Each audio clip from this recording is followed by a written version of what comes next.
Allora, siamo nel Museo delle Antichità Etrusche Italiche della Sapienza Università di Roma.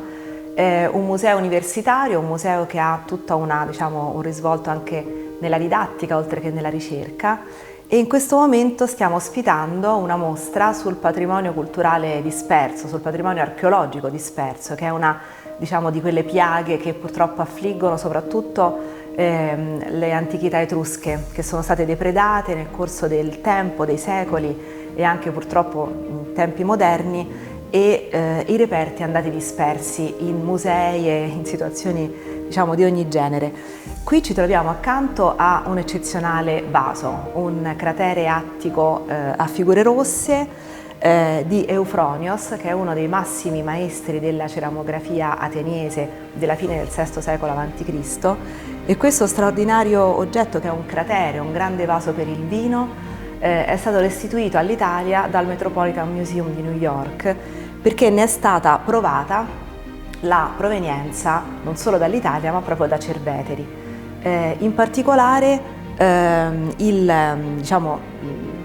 possibilità di provare questa provenienza ha in qualche modo obbligato il museo, come è successo anche in casi precedenti, a restituire all'Italia questo, che va a costituire il secondo cratere di Eufronios. Un altro era già rientrato in Italia dal Metropolitan in anni pregressi, ed è possibile tra l'altro che questi due vasi provengano da uno stesso corredo funerario di una delle necropoli di Cerveteri.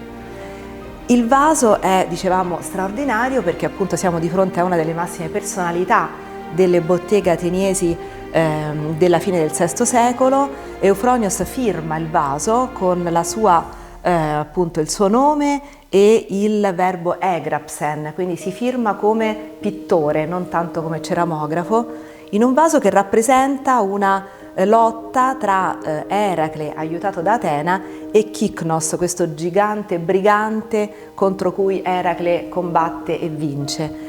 Quindi la dea si sostituisce, affianca il suo protetto in questa lotta.